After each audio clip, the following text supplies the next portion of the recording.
Sidang jemaat yang dikasihi oleh Tuhan, kita berdoa sebelum mendengarkan firman Tuhan. Mari kita berdoa. Tuhan yang Maha Kuasa, dengan hati yang penuh dengan sukacita, dengan kehidupan yang diwarnai dengan kebahagiaan, sebab Tuhan masih mempercayakan orang-orang yang begitu mengasihi kami ada di sekitar kami. Dengan sukacita, dengan penuh rasa kebahagiaan, kami mau mendengarkan suara-Mu yang manis dan lembut. Penuhi kami dengan kuasa-Mu, berikanlah pengertian-Mu kepada kami, supaya ketika kami boleh membaca merenungkan firman-Mu, kami boleh memahaminya dan kami dapat melakukannya. Di dalam nama Yesus yang adalah firman yang hidup itu, kami sedia untuk mendengarkan firman-Mu. Amin. Shalom. Mari sedang jemaat yang dikasihi oleh Tuhan, kita membuka kitab kita sesuai dengan penanggalan Almanah Gereja Kalimantan Evangelis. Hari ini kita sama-sama membuka dalam perjanjian baru. Injil Yohanes pada pasalnya yang ke-17. Yohanes pasal 17 kita akan baca ayat 9 sampai dengan ayatnya yang ke-26 yang dibacakan secara responsorial. Saya baca ayat 9, sidang jemaat akan membalas 10, kita berbalas-balasan sampai dengan ayatnya yang ke-26. Kalau sudah ketemu kita bisa memulainya. Dengan judul pembacaan, doa Yesus untuk murid-muridnya. Demikian firman Tuhan.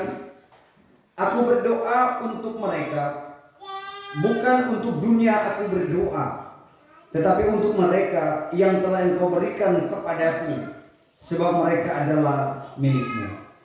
Dan segala milik-Ku adalah milik-Mu, dan milik-Mu adalah milik-Ku, dan aku telah mempermuliakan di dalam mereka.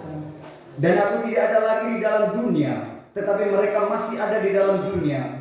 Dan aku datang kepadamu, ya Bapa yang kudus.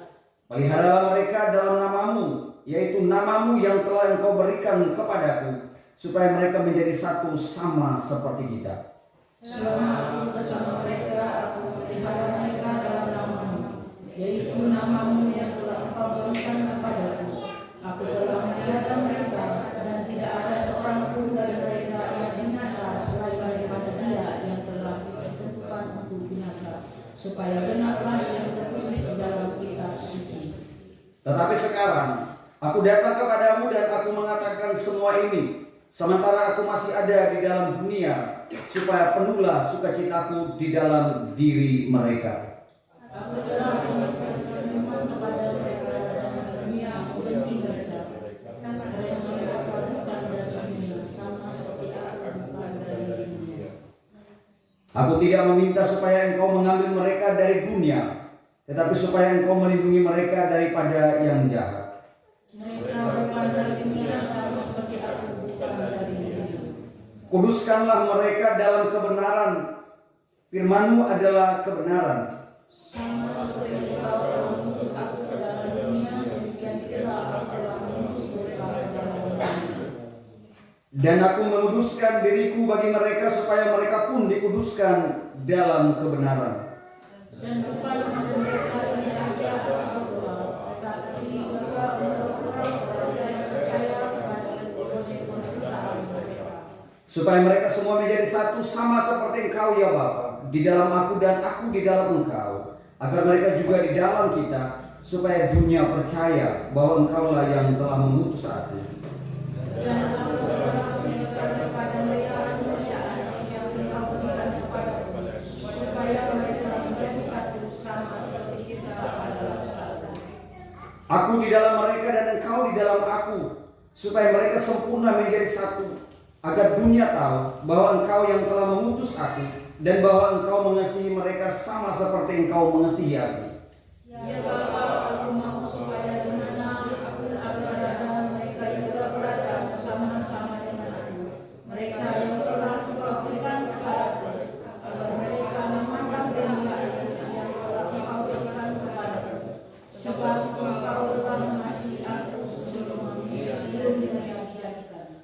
Ya Bapa yang adil, memang dunia tidak mengenal Engkau, tetapi aku mengenal Engkau, dan mereka ini tahu bahwa Engkaulah yang telah mengutus aku. Dan aku telah menetapkan mereka akan menetapkannya, supaya kasih yang Engkau berikan kepadaku ada di dalam mereka dan aku di dalam mereka. Demikian jawatan kita pada pagi ini. Yesus bersabda, berbahagialah setiap orang yang mendengarkan firman-Nya dan hendak melakukan di sepanjang kehidupan ini. Shalom. Sekali lagi, shalom. Hari ini kita belajar tentang doa. Ada satu cerita yang menceritakan tentang seorang ateis. Ateis artinya orang yang tidak percaya Tuhan. Paham yang tidak mengakui adanya Tuhan itu disebut dengan ateis. Dengan seorang yang percaya Tuhan. Suatu ketika mereka dua ini mancing ikan. Tapi bukan mancing di sungai, mancing di laut. Menggunakan sampan, perahu. Di dalam keasikan mereka sementara memancing, tanpa mereka sadari, datanglah gelombang yang sangat keras, angin kencang bertiup dan mereka sangat ketakutan. Sampan mereka, perahu mereka kemasukan air maksud saya.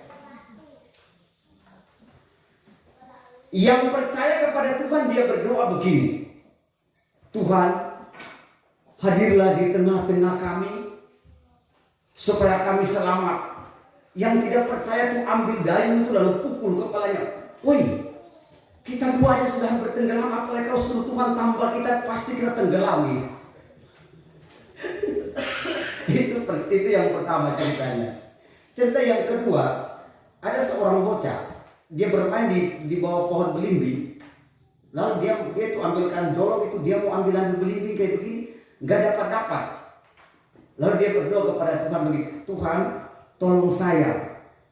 Nanti kalau Tuhan sudah tolong saya, nanti saya kasih Tuhan punya belimbing.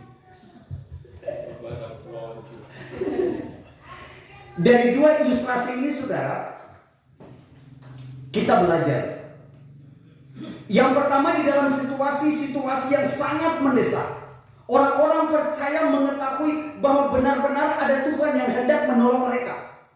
Ilustrasi pertama, dari situasi-situasi yang dipikirkan manusia yang sudah tidak ada jalan keluar lagi, salah satu cara adalah mereka berpasrah diri kepada Tuhan di dalam doa. Ilustrasi tadi.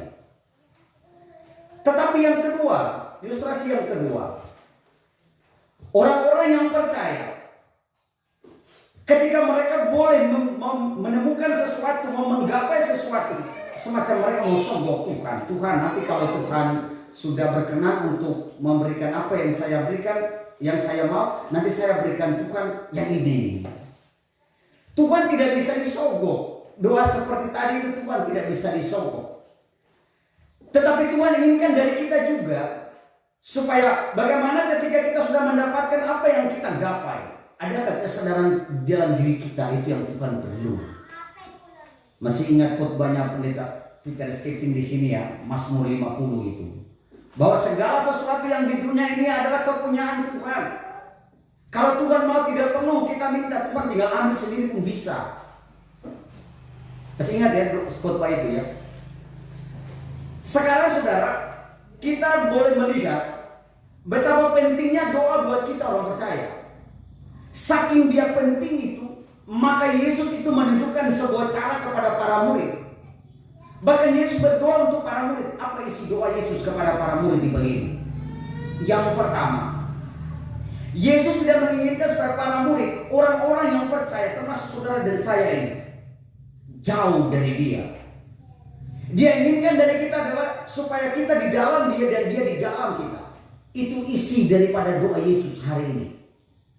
Yang kedua, kalau Bapak Ibu kita baca, kita teliti, doa Yesus ini sebagai tanda, semacam sebuah penguatan seperti yang dikatakan dalam Injil Yohanes pasal 14 itu. Aku pergi kepada Bapa supaya di mana aku pergi, kamu pun bersama-sama dengan aku. Itu tentang rumah Bapa itu. Dan di dalam bacaan kita tadi, Yesus berdoa supaya apa yang dikatakan dalam pasal 14 itu terwujud di dalam pasal 17 tadi. Oleh sebab itu, doa Yesus ini mengandung makna buat saudara dan saya. Makna ini mesti kita ingat. Saudara, ada beberapa pengalaman di dalam Alkitab. Saya mau cerita buat kita betapa pentingnya doa dan betapa doa itu punya kekuatan yang luar biasa. Pernah ingat tentang Rasul Paulus. Paulus itu ketika dia di dalam penjara, tangannya dipasung, kakinya dipasung, pintu-pintu penjara semua ditutup semua. Dia ada dalam keadaan yang sangat terpuruk sekali. Tidak ada satupun yang bisa menolong dia. Tetapi saudara tahu, begitu dia berdoa, pasungannya terbuka, pintu-pintu penjara itu terbuka semuanya. Letak kekuatan kita orang percaya itu ada pada doa kita. Itu pengalaman pertama Rasul Paulus. Yang kedua, di dalam perjanjian lama, peristiwa tentang Daniel. Tak kala dia dilemparkan, dicapakan ke dalam gua singa, singa bisa berteman akrab dengan dia. Aneh kan? Dia dicampakkan di dalam gua singa itu dengan tujuan supaya dia diterkam, supaya dia boleh meninggal, dia boleh mati oleh karena keadaan di dalam keadaan yang sudah terpuruk itu. Tapi kenapa saudara Daniel malah selamat? Sebab apa? Dalam kitab Daniel mengatakan sebab satu hari 3 kali dia berdoa. Satu hari berapa kali dia berdoa? Saya ulang sekali lagi. Sebab kenapa sampai Daniel itu dia bisa diterima atau bisa akrab dengan singa-singa yang binatang buas itu? Sebab dia berdoa berapa kali satu hari? 3 kali satu hari, sama seperti kita makan satu hari berapa kali? Kadang-kadang lebih kan? Kadang-kadang bisa 5-6 kali. Artinya begini saudara, saking pentingnya doa itu bagi orang percaya. Di dalam doa itu ada kekuatan Tuhan yang akan bekerja bagi saudara dan saya. Maka Yesus menunjukkan sebuah contoh. Supaya apa? Supaya kita yang masih ada di dalam dunia ini. Yang paling menarik begini. Ayat 9 Yesus mengatakan begini. Aku berdoa bukan untuk dunia, aku berdoa. Tuhan tidak berdoa untuk dunia. Tetapi Tuhan berdoa untuk orang-orang percaya. Bukan dunia aku berdoa, tapi aku berdoa untuk mereka yang telah Kau percayakan kepadaku. Coba kita bayangkan. Tuhan tidak berdoa untuk dunia. Pertanyaannya, kenapa Tuhan tidak berdoa untuk dunia? Kira-kira di antara kita yang manusia yang berdosa ini, hidup di tengah-tengah dunia ini, dunia yang berdosa atau manusia yang membuat dunia itu berdosa? Manusia yang membuat dunia berdosa atau dunia yang membuat manusia berdosa?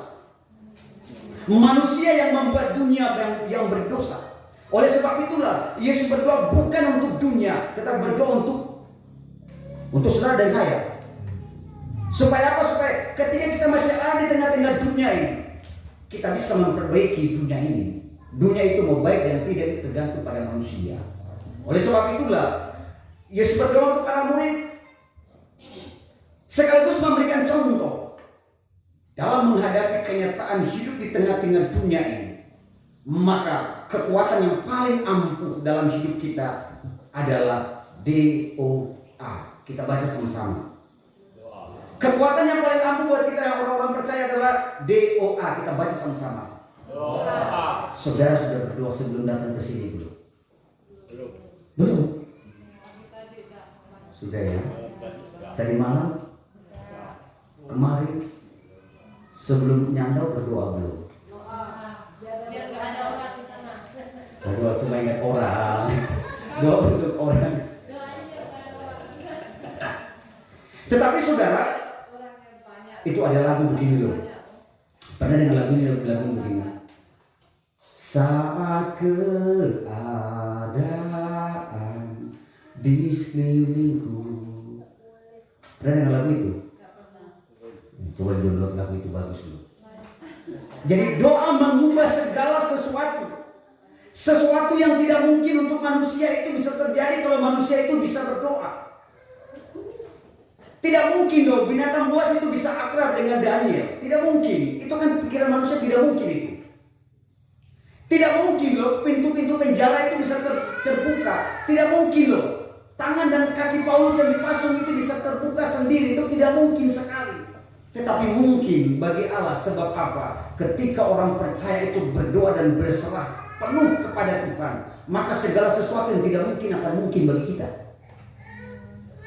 Oleh sebab itu bagi saudara dan saya yang ada di sini, yang punya masalah, yang punya pergumulan, yang punya persoalan-persoalan yang sekian lama menjadi pergumulan saudara. Hari ini doa mengubah segala sesuatu.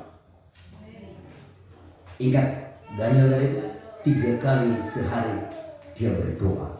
Dia berdoa 3 kali sehari. 3. Saya tuh kadang-kadang saya sedih bilang begini. Kita ini loh, kita ini orang percaya ini, kita harus mengaku dengan jujur. Kalau kita bandingkan dengan saudara-saudara kita yang lain, mereka mereka sholat 5 waktu itu terpulang mereka sebagai bentuk bahwa benar-benar mereka mempercayakan hidup ini seutuhnya kepada Tuhan. Ya kita ini sekali seminggu pun kadang-kadang pun kita lupa. Ya Daniel buat kasih contoh. Daniel kasih contoh kita berdosa 1 hari 3 kali pun kadang-kadang pun enggak. Orang yang satu hari 5 kali pun mereka bisa sanggup loh. Loh macam kita. Seminggu sekali pun kadang-kadang kita lupa. 1 hari kita mengatakan haleluya. Hari Minggu haleluya. Senin sampai dengan Sabtu kita katakan haleluya. Tapi saudara, ketika kita boleh membaca firman Tuhan di saat ini, Yesus mengingatkan kita sebagai para murid. Dia bukan saja berdoa untuk para murid, tetapi dia berdoa untuk setiap orang yang percaya kepadanya. Supaya setiap orang yang percaya kepadanya memiliki kekuatan. Kekuatan bukan untuk menghancurkan musuh, bukan. Kekuatan bukan juga untuk menghancurkan dunia ini. Kekuatan untuk mempertahankan apa yang menjadi kebenaran dalam kehidupan ini. Oleh sebab itu saudara, ketika kita boleh belajar tentang firman Tuhan di pagi hari ini, mari kita belajar. Kita ingat. Paling tidak saudara, kita ingat ada pengalaman-pengalaman orang-orang yang sudah mendahului kita dalam Alkitab. Mereka memiliki pengalaman-pengalaman yang mesti kita tiru.